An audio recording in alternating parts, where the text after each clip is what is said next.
+2 കഴിഞ്ഞ് വീണ്ടും ഒരു 3-4 വർഷമെടുത്ത് കോളേജിൽ പോയി പഠിച്ച് നിങ്ങൾ കിട്ടാൻ പോണ ശമ്പളം എത്രയാണ്? ഇതിനു വേണ്ടിയാണ് ഞാൻ എൻ്റെ ജീവിതത്തിൽ ഇത്രയും വർഷങ്ങൾ മാറ്റിവെച്ചെന്ന് ചിന്തിക്കുന്ന ആ നിമിഷമുണ്ടല്ലോ, അതൊരു റിയലൈസേഷനാണ്. മാറ്റി ചിന്തിക്കാൻ സമയമായി മക്കളെ. ഇപ്പോൾ സ്ഥിരം കേൾക്കുന്ന കാര്യമാണ് കൊറോണ സമയത്ത് റീൽസ് നടന്നവരും പഠിച്ചവരും തമ്മിലുള്ള ഒരു കമ്പാരിസൺ. പഠിച്ചവൻ ഒരു 10-20 ഒരു കമ്പനിയിൽ ഇഷ്ടമില്ലാത്ത ജോലി ചെയ്യുന്നു, റീൽസ് ചെയ്തവൻ ഒരു മാസം ലക്ഷങ്ങൾ നേടുന്നു. അപ്പോൾ ശരിക്കും നമ്മുടെ എഡ്യൂക്കേഷൻ സിസ്റ്റം വേർത്താണോ? ഇനി അങ്ങോട്ട് ഓഫ്ലൈനായി കോളേജിൽ പോകുന്നതാണോ അതോ ഒരു ഓൺലൈൻ കോഴ്സിലൂടെ നല്ല സാലറി എയിം ചെയ്ത് അപ്സ്കിൽ ചെയ്യുന്നതാണോ ബെറ്റർ? ശരിക്കും കോളേജിൽ പഠിക്കുന്നവരപ്പോൾ മണ്ടന്മാരാണോ? സത്യം എന്താണെന്ന് നമുക്ക് നോക്കാം. നിങ്ങൾ ഈ ലെവലിൽ നിൽക്കേണ്ട ആളല്ല എന്ന് ഉറപ്പുണ്ടെങ്കിൽ ഈ വീഡിയോ അവസാനം വരെ കാണുക. നിങ്ങൾക്ക് പറ്റിയ ഏറ്റവും ബേസിക് സൊല്യൂഷൻ ഞാൻ പറഞ്ഞുതരാം. Challenges in the offline education system. ആദ്യം എന്തുകൊണ്ടാണ് ട്രഡീഷണൽ എഡ്യൂക്കേഷൻ സിസ്റ്റത്തിൽ നിന്ന് മാറി ചിന്തിക്കാൻ സമയമായി എന്ന് പറയുന്നത് നോക്കാം. ഇപ്പോൾ എഞ്ചിനീയറിംഗ് അല്ലെങ്കിൽ മെഡിസിൻ പോലുള്ള പ്രൊഫഷണൽ കോഴ്സുകൾ എടുക്കുന്നവർക്ക് ഒരു ഡോക്ടർ ആകണം അല്ലെങ്കിൽ ഒരു എഞ്ചിനീയർ ആകണം എന്നൊരു ലക്ഷ്യവും ഒരു പാത്തും ഉണ്ട്. ഇതിൽ തന്നെ എഞ്ചിനീയേഴ്സായിട്ട് ഒത്തിരി പേര് അവരുടെ എഡ്യൂക്കേഷൻ കൊണ്ട് മാത്രം ജോലി കിട്ടാത്തത് കൊണ്ട് സ്ട്രഗിൾ ചെയ്യുന്നവരുണ്ട്. ഇവരെ മാറ്റി നിർത്തിയാൽ വെറുതെ ഒരു ഡിഗ്രി എടുക്കാൻ പോകുന്നവരാണ് നമ്മുടെ കേരളത്തിൽ കൂടുതൽ ആളുകളും. കാരണം കൃത്യമായ ഒരു കരിയർ ഗൈഡൻസ് +2 കഴിഞ്ഞ് ഒരു കുട്ടിക്ക് ലഭിക്കുന്നില്ല എന്നുള്ളതാണ്. എന്നാൽ പണ്ടത്തെ പോലെ അല്ല, എല്ലാവർക്കും ഡിഗ്രി സർട്ടിഫിക്കറ്റ് ഉണ്ട്. സോ നമ്പർ 1 ഫാക്ടർ നിങ്ങളുടെ കോളേജ് എഡ്യൂക്കേഷൻ നിങ്ങളെ ഒരു കോമൺ ഗ്രാജുവേറ്റ് അല്ലെങ്കിൽ സർട്ടിഫിക്കറ്റ് ഉള്ള ഒരാൾ എന്ന ടാഗിലേക്ക് എത്തിക്കുന്നു എന്നുള്ളതാണ്. പക്ഷേ അവിടെ തന്നെയാണ് കേരളത്തിൽ ഒരു 85% ലിറ്ററസി റേറ്റിലുള്ളവർ. സെക്കൻഡ് ഫാക്ടർ എന്ന് പറഞ്ഞാൽ കോളേജ് ഒരു ഫൗണ്ടേഷണൽ സ്പേസായി മാത്രമേ ഇപ്പോൾ കാണാൻ കഴിയുന്നുള്ളൂ. ഒരു പെർട്ടിക്കുലർ സ്കിൽ അതിൻ്റെ അഡ്വാൻസ് ഫോമിൽ പഠിപ്പിക്കാൻ കോളേജുകൾക്ക് സാധിക്കുന്നില്ല. നമ്മുടെ എഡ്യൂക്കേഷൻ സിസ്റ്റം ഒരു പരിധി വരെ ഔട്ട്ഡേറ്റഡ് ആണ്.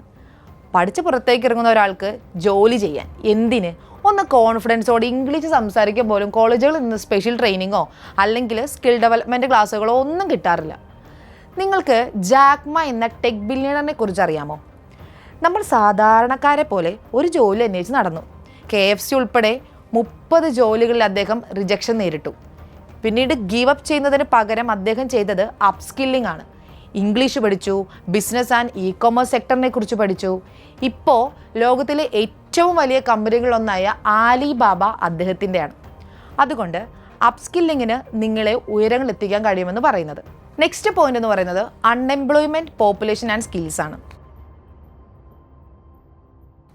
എഡ്യൂക്കേഷൻ എന്നൊരു ഫാക്ടർ മാറ്റിവെച്ചാൽ അടുത്തതാണ് അൺഎംപ്ലോയ്മെൻറ്റ് റേറ്റ്. 2024 കണക്കുകൾ പ്രകാരം 1.4 ബില്യൺ ആളുകളാണ് ഇന്ത്യയിലുള്ളത്.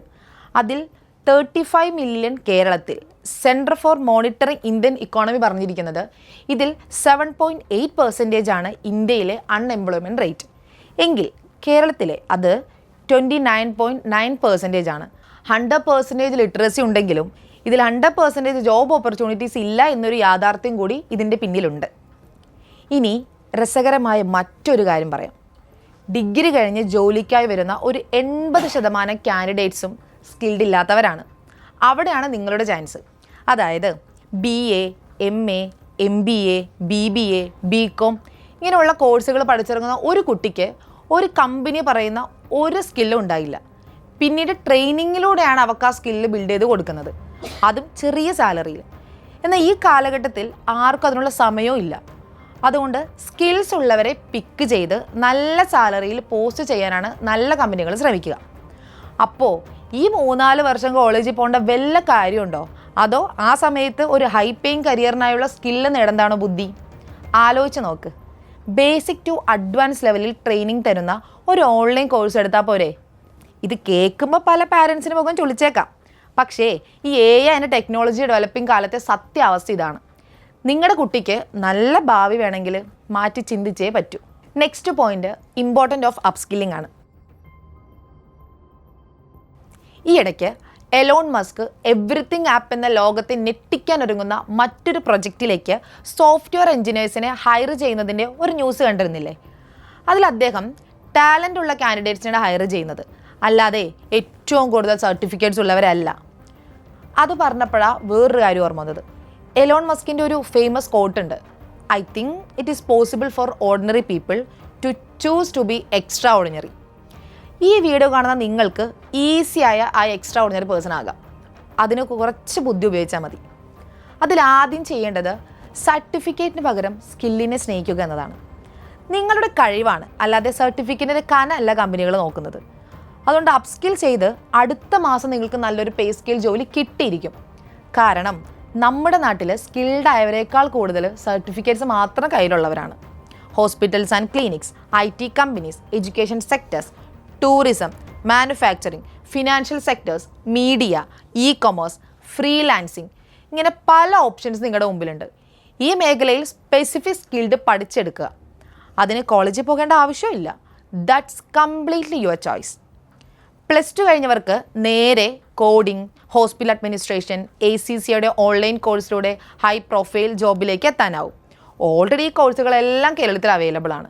ഇനി ഡിഗ്രി പഠിച്ചിറങ്ങിയവർക്ക് ഒരു 3 മാസത്തിൽ നേടാനാവുന്ന ഹൈ ഏർണിംഗ് പൊട്ടൻഷ്യലുള്ള സ്കില്ലാണ് ഡിജിറ്റൽ മാർക്കറ്റിംഗ്. നമുക്കിനി 4ാമത്തെ സ്റ്റെപ്പിലേക്ക് വരാം. Steps to follow to succeed. ഇനി നിങ്ങൾ ലൈഫിൽ രക്ഷപ്പെടാൻ എന്താണ് ചെയ്യേണ്ടതെന്ന് ഞാൻ പറഞ്ഞുതരാം സ്റ്റെപ്പ് ബൈ സ്റ്റെപ്പായിട്ട്.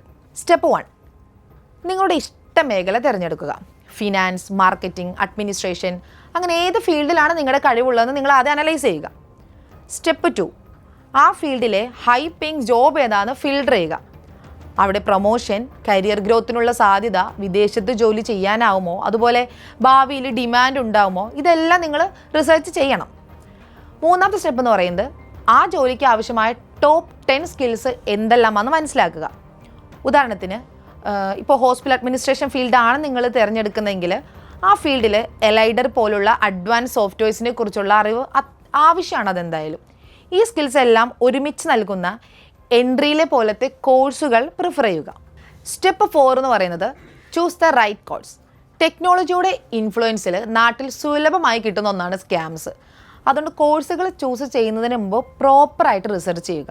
അല്ലെങ്കിൽ നല്ല placement history, testimonials, update curriculum, international certifications എല്ലാം നൽകുന്ന എൻട്രി പോലൊരു ട്രസ്റ്റ് വർത്തി പ്ലാറ്റ്ഫോം ചൂസ് ചെയ്യുക. 5ാമത്തെ സ്റ്റെപ്പ് എന്ന് പറയുന്നത് കീപ്പ് അപ്പ് സ്കില്ലിംഗ് ആണ്. ജോലി കിട്ടിയാൽ എല്ലാം ആയി എന്നല്ല. പ്രൊമോഷൻ, കരിയർ ഗ്രോത്ത്, പുതിയ ടെക്നോളജികൾ, പുതിയ ജനറേഷനൊപ്പം പിടിച്ചു നിൽക്കാൻ ആവശ്യമായ അറിവ്, ഇതെല്ലാം ഓരോ 2 വർഷം കൂടുമ്പോഴും അപ്ഗ്രേഡ് ചെയ്യാനായിട്ട് ഓർക്കണം. ഇത്രയും ചെയ്താൽ ഉറപ്പായി നിങ്ങൾക്ക് നിങ്ങൾ എയിം ചെയ്യുന്ന ആ സാലറി, ലൈഫ് സ്റ്റൈൽ ഇതൊക്കെ കിട്ടിയിരിക്കും. പിന്നെ ഒരു ടിപ്പ് കൂടി പറഞ്ഞുതരാം. റോബർട്ട് ഫ്രോസ്റ്റിൻ്റെ റോട്ട് നോട്ട് ടേക്കൺ എന്ന പോയിന്റ് കിട്ടിയിട്ടില്ലേ? ആളുകളെ ഫോളോ ചെയ്യാതെ പുതിയ വഴികൾ, സ്കില്ലുകൾ, പുതിയ കാര്യങ്ങൾ ഇങ്ങനെയുള്ളതെല്ലാം കണ്ടെത്തുക. അതിലൂടെ വ്യത്യസ്തരാവുക. അങ്ങനെ വ്യത്യസ്തരാകുന്നവരെയാണ് ലോകം തിരഞ്ഞു പിടിച്ച് വിജയിപ്പിക്കുക. നിങ്ങളുടെ അഭിപ്രായങ്ങൾ, കരിയർ ഡൗട്ട്സ് അല്ലെങ്കിൽ ഹോസ്പിറ്റൽ അഡ്മിനിസ്ട്രേഷൻ പോലുള്ള ഫീൽഡുകളെ കുറിച്ച് അറിയാൻ താല്പര്യമുണ്ടെങ്കിൽ അത് കമൻറ്റ് ചെയ്യുക. അതിനെക്കുറിച്ച് ഞാൻ വേറൊരു ഡീറ്റെയിൽഡ് വീഡിയോ ചെയ്യാം. Thank you.